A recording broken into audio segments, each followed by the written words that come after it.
like the dentists should ask their suppliers of products to be more sustainable, then the patients could also ask the dentists, hey, are you actually sustainable? Or are you actually thinking about this?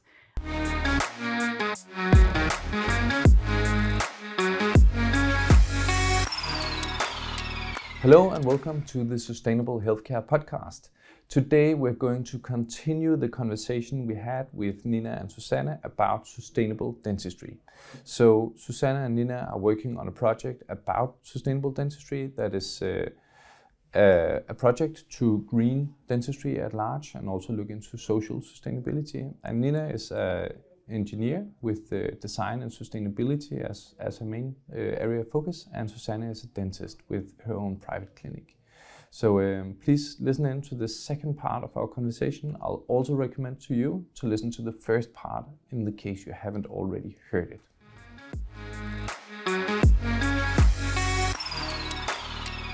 So Nina, now we talked about the way good oral health is associated to good general health. We've talked about the whole range of different diseases that have a connection to poor oral health. A lot of them are chronic and quite serious illnesses and diseases. We talked about how PlantDent, that you also work for, is sort of a wholesaler that helps equip a dental clinic.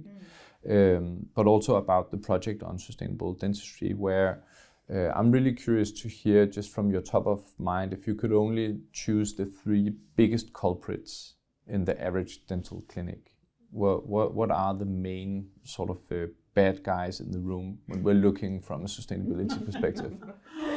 The main bad guys in the room, seen from an environmental perspective, looking at CO2 equivalents when you are measuring. We tried to do an environmental impact assessment of an entire clinic. Like an average clinic, it has 4 clinic rooms, and we looked at all their procurement data. How much heat do they use? How much electricity do they use? Where does it come from? Who is supplying it? How much water? We didn't look at water, actually. We only looked at the climate impact on this assessment. We looked at the transport, both the patients and the people working at the clinic. How far are they transporting themselves when they go to work and back again, and how? And we looked at what kind of equipment is in the clinic. How long does it last? Of course, we have to make some estimations and some assumptions. That's a very big part of making impact assessments. You can't do it without, so you of course do it the best as you can. But when we looked at all this, then we could see that the big impactors, actually the biggest was actually the transport. People going to and from the clinic, driving there in their car, even though this clinic was in the middle of a city, and a lot of patients would maybe come by bike or foot, then the people, the dentists and the clinic assistants, they were living quite far away, driving a lot, back and forth every day. And that was quite surprising for us. And we were confirmed by it also from an English study who made the same investigation. They found out the same. The next actually patient transport is the number one. And also the clinic personnel transport. Yeah. Then you can of course debate, well, what should be within scope and where does the line go. But if you take it in, then it really has a big impact. And then of course all the procurement of single-use items and all these weird little things that you don't even know what is when you're not a dentist. But also the equipment. So we really found out that, okay, if you can change your mean of transportation to when you're going to the clinic, or if you can change to a dentist that is located closer to where you live, super, that would be great. If you can choose supplies that are produced locally, and if you choose to buy them from a local dental supplier that is not maybe in China or Germany, or try to get to shop locally, just like we know it from many other sustainability cases. Shop locally and try to investigate the products. What are they made of? Where are they produced? Ask questions to the producer. Can they answer? Like, have they even thought about anything themselves? And then, of course, when looking at the equipment, it's very much about making the equipment last as long as possible, of course. Durability. Do good maintenance of your equipment, because a dental unit is a super expensive and super high technology, fine-tuned piece of equipment. It's very, very high fidelity technology, and it's expensive and it's heavy. It has a big environmental footprint to produce it, and the same with a lot of the other types of equipment, like the scanners and the X-rays and that. There's a Danish company that recently grew quite large. 3 years. 3Shape. Yeah, 3Shape. Yeah. Can you explain to the listeners what 3Shape does and why they made a difference? They make oral scanners, and oral scanner is a virtual impression. So instead of making an impression where you put a spoon with some impression material into the patient's mouth, and they can't breathe, and they almost throw up, then you can take a lot of photos. Like a digital scanner. It's a digital scanner. So and then make a virtual impression or a digital impression. Then you can send it to the lab, and the lab can also work digital and make a crown without a bridge or whatever it has to make, without even having a model of the teeth. Yeah, they have a 3D model, a digital 3D model. That's what the camera can make. It's on the computer, all of it. Yeah. So they never have a model in the hand. So they are enabling you as a dentist to develop a model much cheaper and faster than you otherwise would? I don't think it's cheaper, because the scanner is pretty expensive. Yeah. Is it faster? No. I don't think so. More comfortable for the patient? It's more comfortable, and it's just the future. You have to do it. You have to learn it. You have to participate. And then you get a lot, many more possibilities. You can make smile designs on the computer. It opens a realm of new possibilities for you as a dentist. Yeah. Okay. Yeah. Thank you. So, and it's very interesting. Actually, as soon as yesterday, I had a meeting with the sustainability people from 3Shape, because we want to make a project where we can actually assess, but because it's obviously more comfortable for the patient. Yeah. It opens up for many different other opportunities. Yeah. But what about sustainability? Yeah. Is it even better? Because it gives you the feeling that it is better, because you avoid using all the material.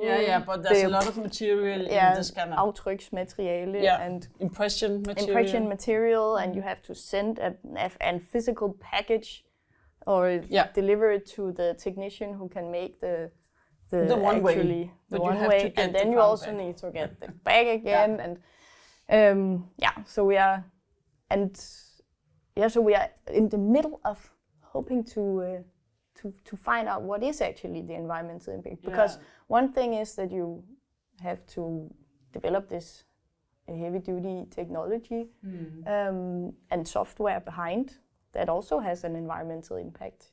But it might not feel like a heavy thing, because it's not the dentist itself who is having it in their hands. They're just having the scanner, sending a digital file.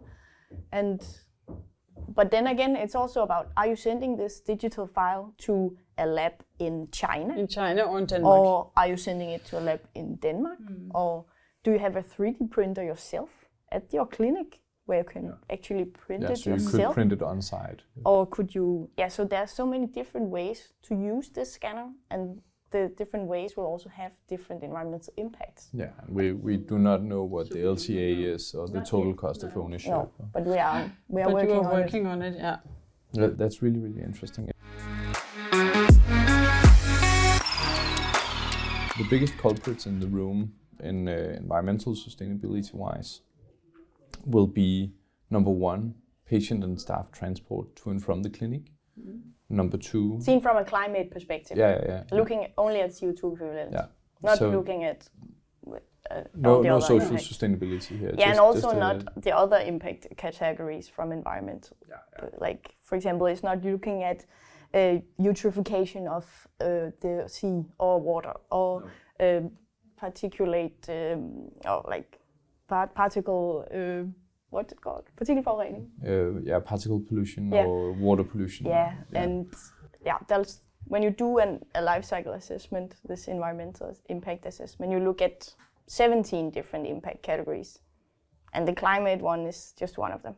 That's the one looking at the CO2 equivalents. Just to broaden the perspective. Thanks for clarifying that. So we have the patient staff transport. Then we have the material that's purchased by the clinic. And then lastly, I heard you say it's the heavy-duty medical devices, the heavy medical equipment. The machinery. So what are the practical advice? I think rounding off for the episode, I think it would be great to hear what should you do as a patient and what should you do as a dentist? So as a dentist, we have... you and Christopher has made these 10 advices so that we can do as a dentist. I think you mentioned some of them, Nina. To purchase as locally as possible, to minimize the transportation. Don't buy anything in China or so. And order as few times as possible, and choose returnable packaging.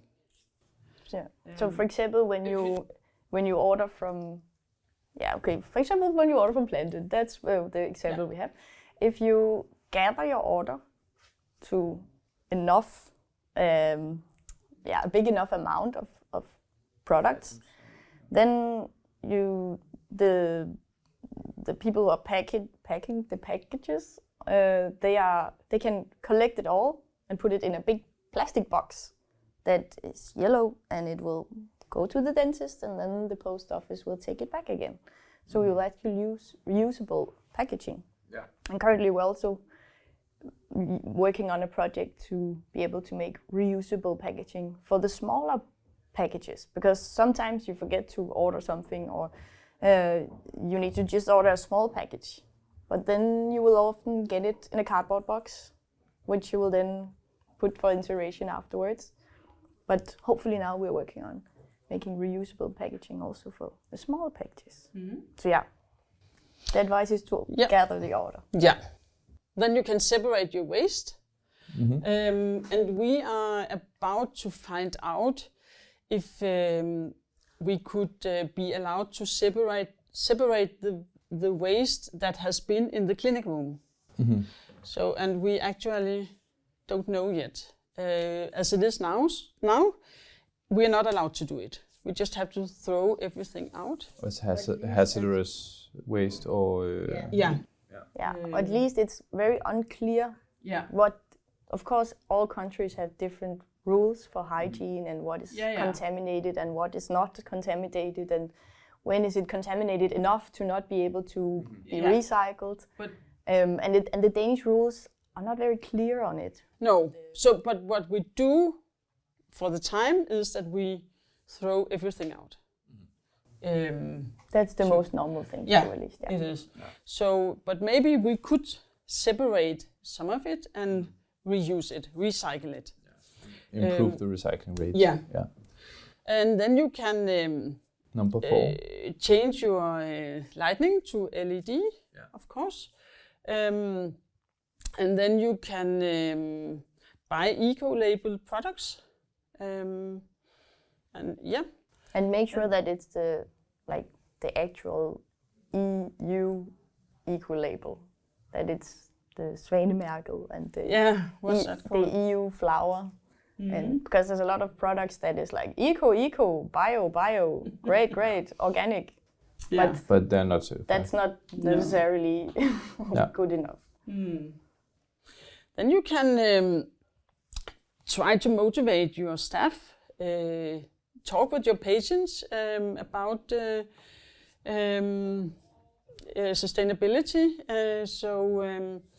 Maybe you can get your staff to bicycle more.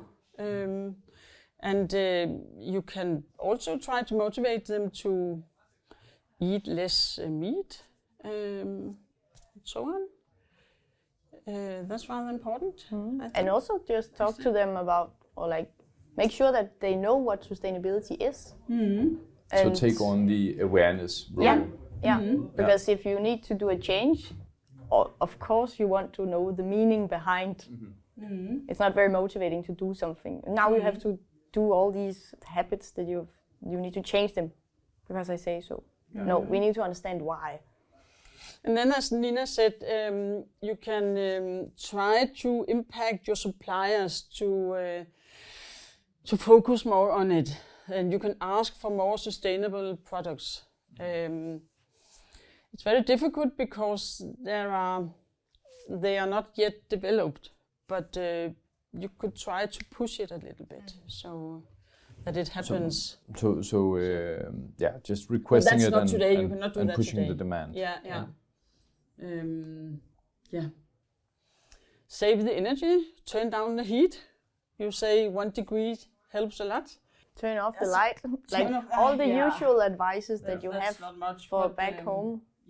Is always it also counts in your clinic. It's applicable for the clinic. It's also applicable for the clinic. And don't print so much paper.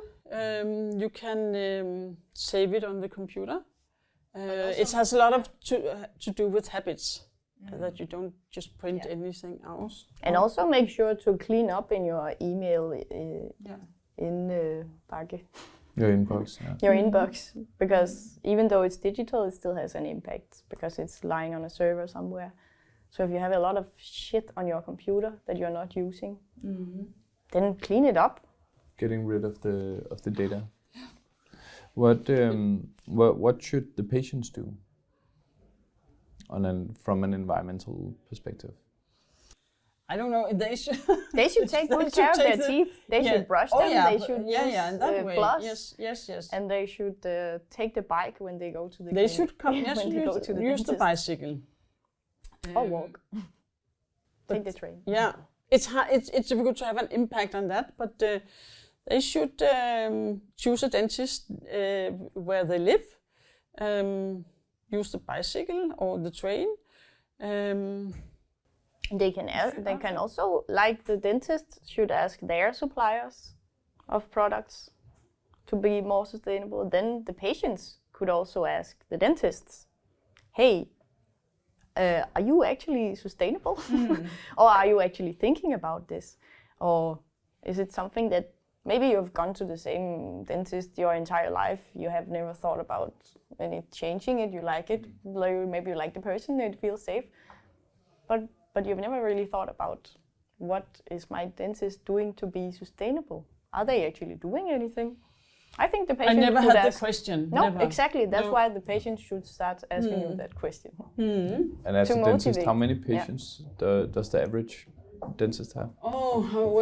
I think it depends on where in the country you work. Between 800 and 1,000, maybe a bit more. But I think the clinic that we made the assessment of they had 2,200 and there are individual patients. Yeah, but there are 2 dentists and a hygienist, I think. Yeah, something like that. Yeah. So that's... So it's a little bit bigger clinic. But it's relatively large surface area. of patients that you're exposed to, and get that sort of window to communicate with and to educate on preventive measures and such. Yes, so there's a large potential here. Yeah. I think this is everything we wanted to get around today. So thank you so much for being here and for sharing yourself and sharing about the Sustainable Dentistry project. And we can also mention that this whole but currently, just as we are trying to assess the environmental impact of the digital scanner, there's a lot of projects going on at the moment, and currently there's also a PhD project going on, collaboration between going on at the Copenhagen University, also supported by Blendent, that is looking to actually make even more evidence of this connection between oral health and general other health diseases. Yeah, so they're using periodontal diseases and the general health. So you're using the actual data that is available to actually make statistical evidence of this relation. They have a lot of material because they have this database from the journal system. So they can use the really journal data to connect that. To the. So that's going to be really interesting. It just started. So amazing. Amazing. Mm-hmm. Thanks a lot for sharing that, and thank you, Susanne. Thank you, Nina, for coming here. Thank you. I learned a lot from this conversation. So thank you so much for that.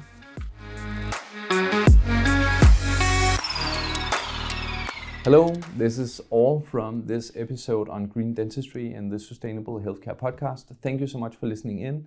As you know, we always really deeply appreciate your feedback, your comments, you sharing and subscribing to the podcast.